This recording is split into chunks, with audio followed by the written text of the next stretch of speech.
Bonjour les amis, je suis ravie de vous retrouver en cette nouvelle année et avant tout, je vous souhaite à toutes et à tous mes meilleurs vœux de santé, d'amour et de réussite pour cette nouvelle année 2022.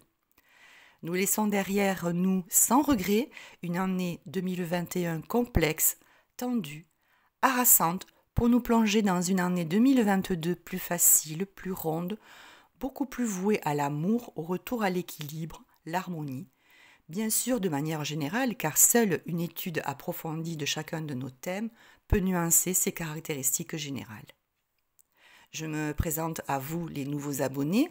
Je suis Gabrielle, astrologue, cartomancienne et numérologue. Après l'écoute de ma vidéo, je vous remercie de la partager le plus possible, de vous abonner pour recevoir les notifications de ma chaîne et de cliquer sur le pouce en l'air si vous avez aimé ma vidéo. Vous pouvez aussi retrouver mon mail dans la description de la vidéo.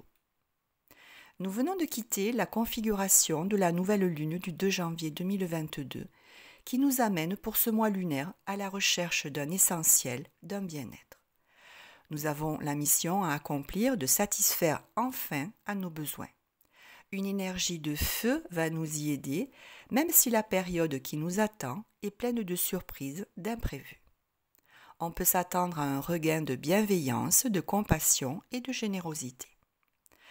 Nous achevons un cycle, nous tirons un trait sur le passé et nous débarrassons du superflu pour nous concentrer sur l'essentiel. À partir du 24 décembre 2021, l'étau du transit carré Saturne-Uranus s'est desserré, nous libérant peu à peu des restrictions jusqu'à la fin du transit le 19 janvier 2022. Nous miserons alors sur la reprise de notre indépendance et un réapprentissage à une nouvelle liberté. La pleine lune du 17 janvier 2022 aura lieu à 23h48 heure de Greenwich. Elle se forme sur l'axe Cancer-Capricorne, tournée d'un côté vers nos besoins, une envie de vivre notre intériorité, de rêver, de vivre en autarcie, replié sur soi dans son cocon, et de l'autre l'envie de structurer sa vie professionnelle, de travailler à réorganiser sa carrière. À l'occasion de la pleine lune, il y a toujours une mise en lumière, un aboutissement d'une ou de plusieurs situations. Or, dans ce thème, nous avons aussi, en plus, Pluton conjoint au Soleil et donc opposé à la Lune, ce qui confère à cette pleine lune une idée de focus sur la régénération. Un élément perturbateur va bousculer le quotidien. Il y aura une grande opportunité d'éclairer une problématique complexe, de mettre au jour des choses cachées, enfouies. La vérité sort du puits avec ces transits. Les manipulations, les ennemis tapis dans l'ombre sont débusqués. Sur le plan de la santé, suivant votre thème, vous pouvez accéder enfin à une guérison certaine. Pour d'autres, au contraire, c'est l'annonce d'un diagnostic vital engagé.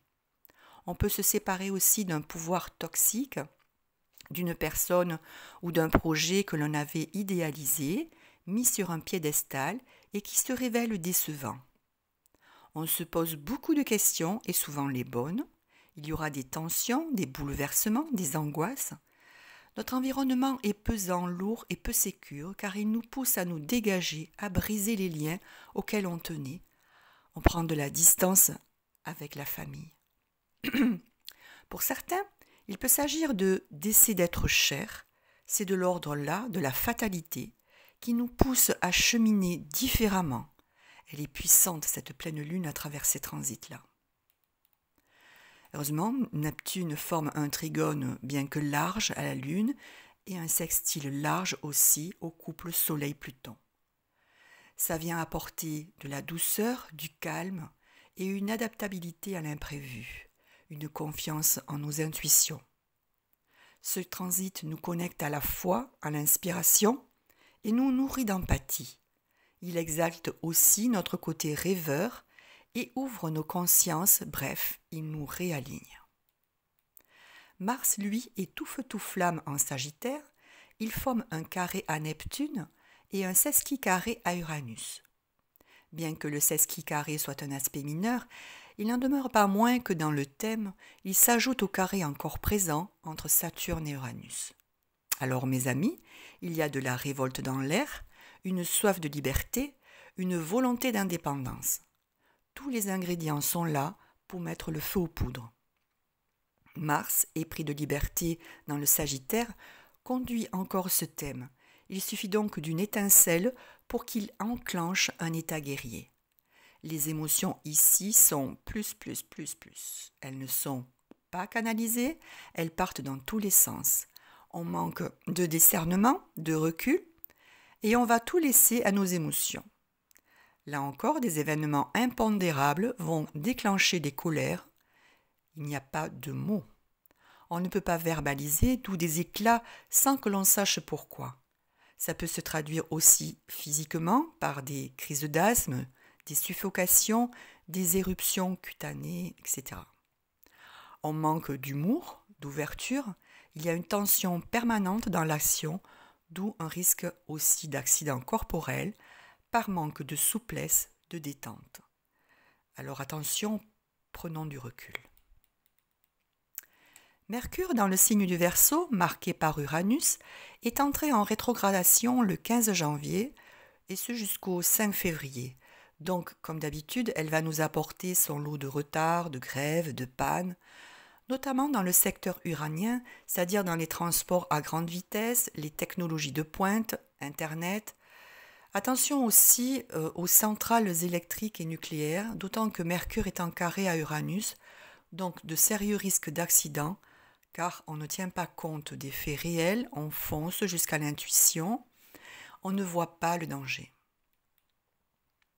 Vénus en Capricorne est, elle, rentrée en rétrogradation et le sera jusqu'au 30 janvier. Vénus rétrograde, c'est toujours une remise en question, un arrêt sur image de nos relations, de nos avoirs. En Capricorne, il nous est suggéré de les contrôler, de les réorganiser, de les structurer et de faire une sélection.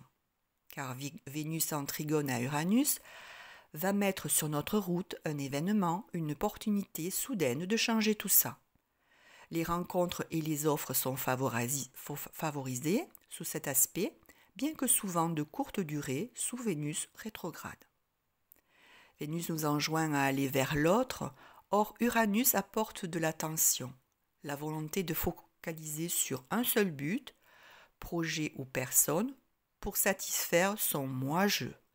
Donc c'est assez antinomique. Je conseillerais donc d'attendre février pour entamer une nouvelle relation ou pour contracter un produit financier quand c'est possible.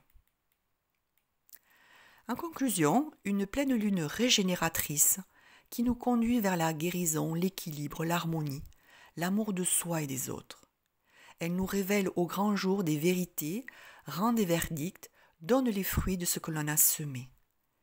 Des avancées technologiques, des contrats, des accords, des transactions commerciales se font jour.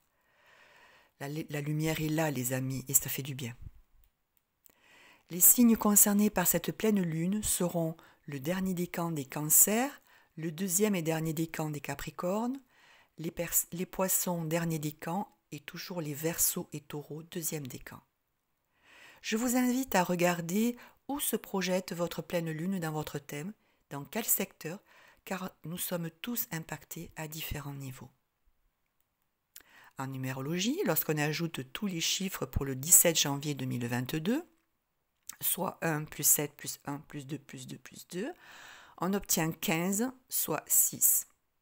Une vibration 6 pour cette pleine lune qui nous enjoint à profiter de notre famille, de nos amis, de partager, se mettre au service de ce qui nous fait du bien. Nous pouvons être face à des choix de vie qui nous rendent hésitants, anxieux face à nos responsabilités. Mais faisons confiance à nos intuitions. C'est aussi un moment de création du beau, de l'esthétique. Comme nous l'avons vu en astrologie, c'est aussi le moment de la vérité et des vérités. Car ceci, c'est issu du 15, nombre de la manipulation, des choses cachées, des mensonges et de l'illusion. Alors oui, ce 6 est d'autant plus un chemin vers une vérité qui cible comme la flèche dans l'image de l'amoureux, la lame 6 du tarot de Marseille. Voilà, je vous remercie énormément de m'avoir écouté jusqu'ici. Je vous retrouve pour l'étude de la nouvelle lune du 1er février 2022. En attendant, je vous souhaite une très très belle et harmonieuse quinzaine. Je vous remercie de ne pas oublier de vous abonner en cliquant sur la cloche et d'actionner le pouce en l'air pour aider ma chaîne. N'hésitez pas à me contacter par mail à aveniretsymbole@orange.fr si vous souhaitez me confier vos commentaires. Je vous embrasse toutes et tous très fort, à très bientôt.